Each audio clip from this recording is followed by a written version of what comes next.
What's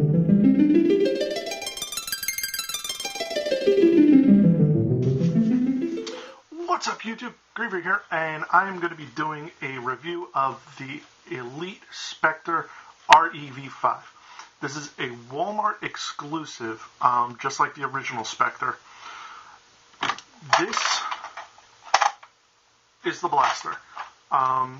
It's pretty much almost an exact replica of the original one. They did do some minor, a little bit of modifications, but unless you're really looking at it, you're really not going to notice it, other than, obviously, the shell coloring. Aesthetically, it looks just like the original one. This is my modified Spectre. The original coloring was obviously the normal N-Strike colors. This was my own custom color scheme and all that stuff. Big difference you will notice are the length of the actual barrels. You can see the Spectre on the bottom, even with the gray. Oh, there we go. The barrels are much longer than on the Elite Spectre. Main reason being, the original Spectre, the air restrictors, like the Maverick, were in the barrels themselves. This one, you just have one air restrictor, a la the Strong Arm, right in there. Firing is exactly the same way as the original. The original, you primed it and it would rotate. And over-rotated, so I already had it on the original shot, so I apologize. It rotates on the prime. This one, again, rotates on the prime.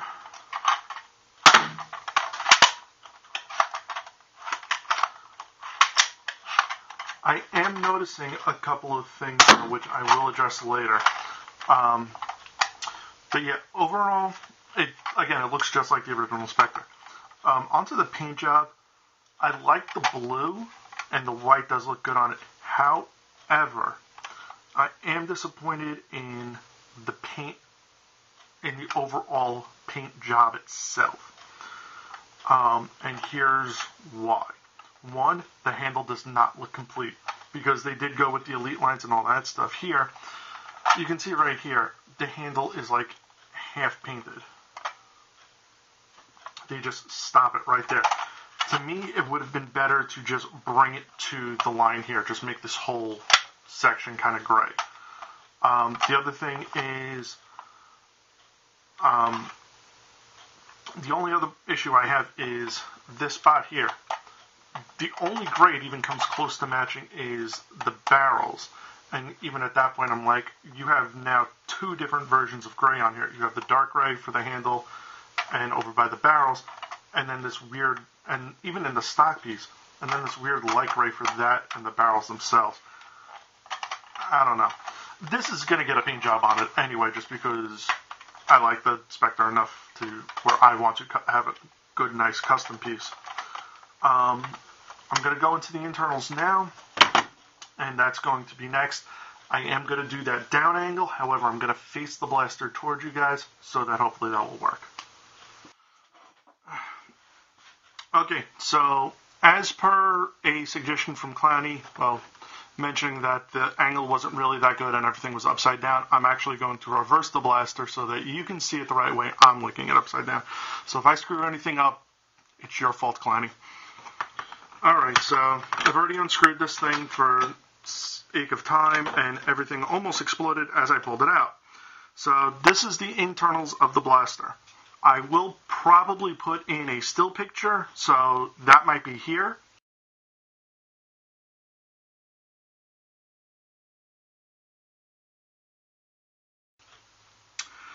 But other than that, we're just going to go over the internals super quick. Pretty much this is very, very, very similar to the way the original Spectre was set up, with the exception of this plunger system. Trigger is here, catch is there. This stupid lock, fucking hate that lock, I don't know why, I just do. The rotation mech, the barrels, and the front post, or the barrel attachment piece. Other than that, everything is pretty much the same. Modding this would be actually very simple, because all you'd have to do is, one, replace this spring, which actually, you know what? I will take out these, this part here, because this way it looks like, and much like the Elite series, this all comes out in one piece. So there's that little bit of goodness. That's the lock. I hate it's gone. This is the plunger system, and okay. So this is how the plunger system kind of works. It obviously the rotation mech. Obviously, when everything is held together, the plunger would be here. It would pull the spring back, which would in turn rotate the mechanism using this. And then once it goes forward, I don't know how well you can see it, but there's a little spring right here. What will happen is when the plunger goes forward, it'll actually push the force, because it's loose. The force will actually push the plunger forward, and the spring will reset it. Hence, that is why the plunger will go forward that like little half an inch in order to make the seal when you get the contact. So there's that. That's actually kind of cool. To get the plunger out, very simple. Here it is. It looks like the O-ring is fairly good. Getting the spring out looks like it might be a little bit of a bitch and a half, because you have the spring rest built into the plunger rod itself. I'm not going to do any modifications to it at this point, just because I don't know what I want to do with it yet. But that is everything, really. What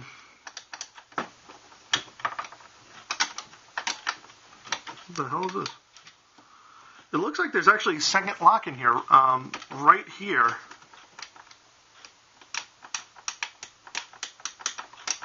Yep, it's a second lock. It's part of that additional lock as well. So there's a little nub right next to the catch that has one spring.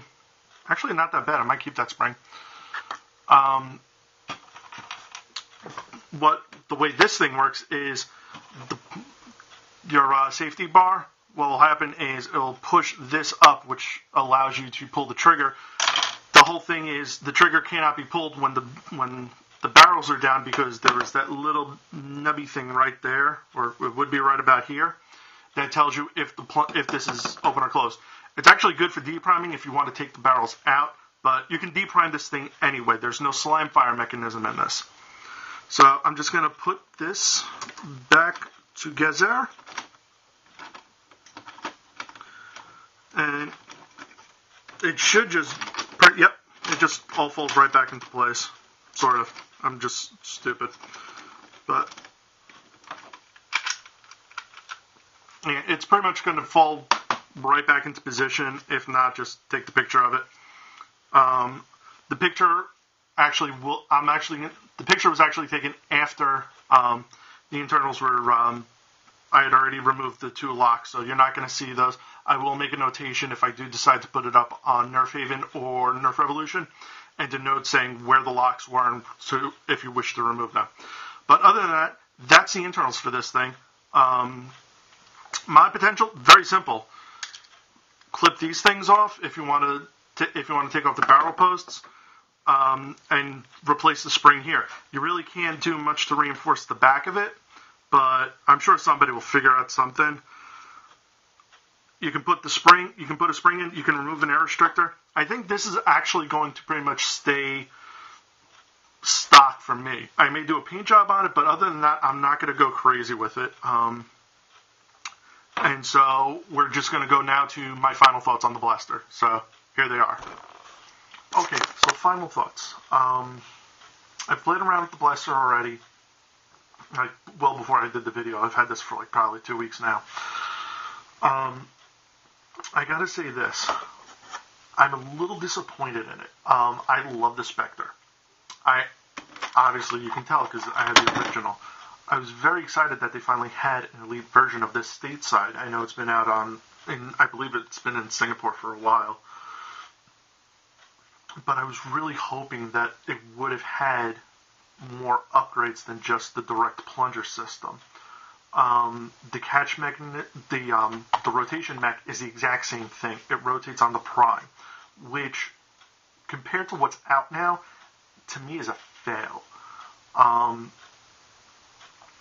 Reason being is because the hammer shot has a better rotation on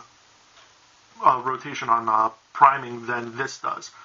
When I've playing around with this, when I primed it, I've noticed that I get good shots on it, but I've also noticed that, I don't know if you can see it or not, but this is actually right now off-centered, and if you try and fire it, it's going to go nowhere.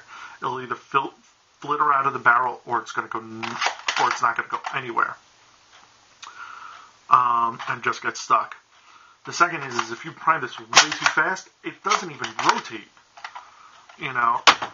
The hammer shot, you prime it, and it rotates, but it locks into place. Like, it's very hard to move that thing once it's primed. And to me, that's just a much superior rotation on prime. And the strong arm, that to me has the best rotation mech out of the turreted blasters. You get the rotation after it fires, so you don't have to worry about the rotation on the prime. You don't have to worry about the rotation on the trigger pull. It's pretty much you fire and then it rotates, that split second, which I really like, and I wish they had implemented into this. Second thing is the price. $20 is still too much for this damn thing. Even with the shoulder stock and that faux barrel, it's not worth it, because the shoulder stock one sucks. The faux barrel's only good for really tacticaling things, and I never used it. I never really cared for it. I may be doing some stuff to this, but overall, I wish they had done more. They had a chance to really step it up and improve upon this. Putting the direct plunger in was obviously a good step, but with the upgrade that the Maverick got to the strong arm, to me, I just feel they could have done more for the Spectre. Anyway, that's my opinion on it. If you really like the Spectre, go and upgrade.